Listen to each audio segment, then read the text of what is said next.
ଆସନ୍ତୁ ଜାଣିବା ଆମ ପୃଥିବୀରେ ଥିବା 51ଟି ଶକ୍ତିପୀଠ ବିଷୟରେ। ଯେତେବେଳେ ମାତା ସତୀ ନିଜ ପିତା ଦକ୍ଷଙ୍କର ନିଜ ସ୍ୱାମୀଙ୍କ ପ୍ରତି ଅପମାନକୁ ସହି ନ ପାରି ଯଜ୍ଞକୁଣ୍ଡରେ ଭସ୍ମ ହୋଇଥିଲେ, ମାତା ସତୀଙ୍କ ଦଗ୍ଧ ଶରୀରକୁ ଧରି ପ୍ରଭୁ ଶିବ ସମ୍ପୂର୍ଣ୍ଣ ସୃଷ୍ଟି ଭ୍ରମଣ କରିବାକୁ ଲାଗିଲେ।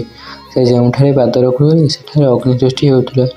ଭଗବାନ ବିଷ୍ଣୁ ସୃଷ୍ଟିକୁ ରକ୍ଷା କରିବା ପାଇଁ ମାତା ସତୀଙ୍କ ଶରୀରକୁ ନିଜର ସୁଦର୍ଶନ ଚକ୍ର ବହୁତ ଖଣ୍ଡରେ ବିଭକ୍ତ କରିଥିଲେ, ଯାହା ପୃଥିବୀ ପୃଷ୍ଠରେ ଯେଉଁ ଜାଗାରେ ପଡ଼ିଥିଲା ସେଠାରେ ଶକ୍ତିପୀଠ ସୃଷ୍ଟି ହୋଇଥିଲା। ଏବେ ସେଗୁଡ଼ିକ କେଉଁଠି ଅଛି? ଦେବୀ ଭାଗବତ ପୁରାଣ ଅନୁସାରେ 108ଟି ଶକ୍ତିପୀଠ ଅଛି, କିନ୍ତୁ ଦେବୀ ଗୀତାରେ 72 ଓ ଦେବୀ ପୁରାଣରେ 51ଟି ମୁଖ୍ୟ ଶକ୍ତିପୀଠ ବିଷୟରେ ଉଲ୍ଲେଖ ଅଛି।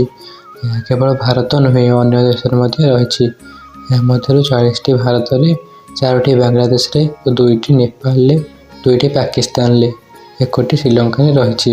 ଚାଲନ୍ତୁ ଏକ ଏକ କରି ସବୁ ଶକ୍ତିପୀଠ ବିଷୟରେ ଜାଣିବା ଓ ମା'ଙ୍କ କୃପା ଲାଭ କରିବା। ଦୟାକରି କମେଣ୍ଟରେ ଜୟ ମା ଦୁର୍ଗା ଲେଖି ଦିଅନ୍ତୁ। ପ୍ରଥମ ଶକ୍ତିପୀଠ ହିଙ୍ଗୁଳା ଶକ୍ତିପୀଠ, ଯାହା ପାକିସ୍ତାନର କରାଚିଠାରୁ ପ୍ରାୟ 125 କିଲୋମିଟର ଦୂର ଉତ୍ତର ପୂର୍ବ ଦିଗ ବାଲୁଚିସ୍ତାନ ପ୍ରାନ୍ତର ହିଙ୍ଗୁଳା ନଦୀ ତଟରେ ଅବସ୍ଥିତ। ଏହା ମାନ୍ୟତା ଅଛି ଏଠାରେ ଦେବୀ ସତୀଙ୍କର ମୁଣ୍ଡର ଉପରି ଭାଗ ପଡ଼ିଥିଲା। ଦ୍ୱିତୀୟ ଶକ୍ତିପୀଠ ସାର୍କ ଶକ୍ତିପୀଠ, ଏହା ପାକିସ୍ତାନର କରାଚିରେ ଅବସ୍ଥିତ। ମାନ୍ୟତା ରହିଛି ଯେ ଏଠାରେ ଦେବୀ ସତୀଙ୍କର ଏକ ଆଖି ପଡ଼ିଥିଲା। ଏହି କାରଣରୁ ଏହି ଜାଗାକୁ ମଧ୍ୟ ମହିଷାମର୍ଦିନୀ ନାମରେ ଜଣାଯାଇଛି। ତୃତୀୟ ଶକ୍ତିପୀଠ ହେଉଛି ସୁଗନ୍ଧ ଶକ୍ତିପୀଠ, ଯାହା ବାଂଲାଦେଶରେ ଅବସ୍ଥିତ। ମାନ୍ୟତା ରହିଛି ଏଠାରେ ମାତା ସତୀଙ୍କ ନାକ ପଡ଼ିଥିଲା। ଏଠାରେ ମାତାଙ୍କୁ ସୁନନ୍ଦା ନାମରେ ଜଣାଯାଇଥାଏ। ଚତୁର୍ଥ ଶକ୍ତିପୀଠ ଅମରନାଥ ଶକ୍ତିପୀଠ, ଯାହା ଜାମ୍ମୁ କାଶ୍ମୀରରେ ଅବସ୍ଥିତ। ମାନ୍ୟତା ରହିଛି ଏଠାରେ ମାତା ସତୀଙ୍କର ଗାଲ ପଡ଼ିଥିଲା। ଏଠାରେ ମାତା ମାୟା ରୂପରେ ସ୍ଥାପିତ ହୋଇଛନ୍ତି, ଯେଉଁଠାରେ ଅମରନାଥ ମନ୍ଦିର ମଧ୍ୟ ରହିଛି। ପଞ୍ଚମ ଶକ୍ତିପୀଠ ମା ଜ୍ୱାଳାଦେବୀ ଶକ୍ତିପୀଠ, ଯାହା ହିମାଚଳ ପ୍ରଦେଶଠାରେ ରହିଛି। ମାନ୍ୟତା ରହିଛି ଏଠାରେ ମାତା ସତୀଙ୍କର ଜିଭ ପଡ଼ିଥିଲା। ଏଠାରେ ମାତାଙ୍କୁ ସିନ୍ଧା ବା ଅମ୍ବିକା ରୂପରେ ଜାଣିଥାନ୍ତି। ଷଷ୍ଠ ଶକ୍ତିପୀଠ ଜଳନ୍ଧର ଶକ୍ତିପୀଠ, ଯାହା ପଞ୍ଜାବରେ ଅବସ୍ଥିତ। ମାନ୍ୟତା ରହିଛି ଏଠାରେ ଦେବୀ ସତୀଙ୍କର ବାମ ବକ୍ଷ ପଡ଼ିଥିଲା। ଏଠାରେ ଦେବୀ ତ୍ରିପୁରାମଣି ରୂପରେ ପୂଜା ପାଉଛନ୍ତି। ସପ୍ତମ ଶକ୍ତିପୀଠ ଅମ୍ବାଜୀ ମନ୍ଦିର ଶକ୍ତିପୀଠ, ଯାହା ଗୁଜରାଟରେ ଅବସ୍ଥିତ। ମାନ୍ୟତା ରହିଛି ଏଠାରେ ଦେବୀ ସତୀଙ୍କର ହୃଦୟ ପଡ଼ିଥିଲା। ଏଠାରେ କୌଣସି ମୂର୍ତ୍ତି ନଥାଏ। ଅଷ୍ଟମ ଶକ୍ତିପୀଠ ଗୃହେଶ୍ୱରୀ ଶକ୍ତିପୀଠ, ଯାହା ନେପାଳରେ ଅବସ୍ଥିତ। ମାନ୍ୟତା ରହିଛି ଏଠାରେ ମାତା ସତୀଙ୍କର 2 କହୁଣୀ ପଡ଼ିଥିଲା। ମାତା ଏଠାରେ ମହାମାୟୀ ରୂପରେ ପୂଜା ପାଇଥାନ୍ତି। ନବମ ଶକ୍ତିପୀଠ କୈଳାସ ପର୍ବତର ସମ୍ମୁଖରେ ମାନସ ସରୋବର ନିକଟରେ ଅବସ୍ଥିତ, ଯାହାକୁ ତକ୍ଷଶିଳା ଶକ୍ତିପୀଠ କୁହାଯାଇଥାଏ। ମାନ୍ୟତା ରହିଛି ଏଠାରେ ମାତା ସତୀଙ୍କ ଡାହାଣ ହାତ ପଡ଼ିଥିଲା। ଦଶମ ଶକ୍ତିପୀଠ, ଯାହାକୁ ବିରଜା ଶକ୍ତିପୀଠ କୁହାଯାଏ, ଯାହା ଆମ ରାଜ୍ୟ ଓଡ଼ିଶାର ଯାଜପୁର ଜିଲ୍ଲାରେ ଅବସ୍ଥିତ। ମାନ୍ୟତା ରହିଛି ଏଠାରେ ମାତା ସତୀଙ୍କର ନାଭି ପଡ଼ିଥିଲା।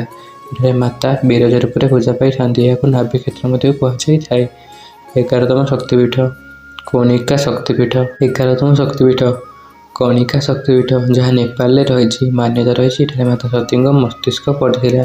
ଏଠାରେ ମା ଚଣ୍ଡିକା ରୂପରେ ପୂଜା ପାଇଥାନ୍ତି। 12ତମ ଶକ୍ତିପୀଠ ବହୁଳା ଶକ୍ତିପୀଠ, ଯାହା ପଶ୍ଚିମବଙ୍ଗରେ ରହିଛି। ମାନ୍ୟତା ରହିଛି ଏଠାରେ ମାତା ସତୀଙ୍କର ବାମ ହାତ ପଡ଼ିଥିଲା। ଏଠାରେ ଦେବୀ ବହୁଳା ରୂପରେ ପୂଜା ପାଇଥାନ୍ତି। 13ତମ ଶକ୍ତିପୀଠ ଉଜ୍ଜୟିନୀ ଶକ୍ତିପୀଠ, ଏହା ମଧ୍ୟ ପଶ୍ଚିମବଙ୍ଗରେ ଅବସ୍ଥିତ। ମାନ୍ୟତା ରହିଛି ଏଠାରେ ମାତା ସତୀଙ୍କ କଟିବନ୍ଧ ପଡ଼ିଥିଲା। ଏଠାରେ ମାତା ଚଣ୍ଡିକା ଦେବୀ ରୂପେ ପୂଜା ପାଇଥାନ୍ତି। 14ତମ ଶକ୍ତିପୀଠ ହେଉଛି ତ୍ରିପୁରା ସୁନ୍ଦରୀ ଶକ୍ତିପୀଠ, ଯାହା ତ୍ରିପୁରାରେ ଅବସ୍ଥିତ।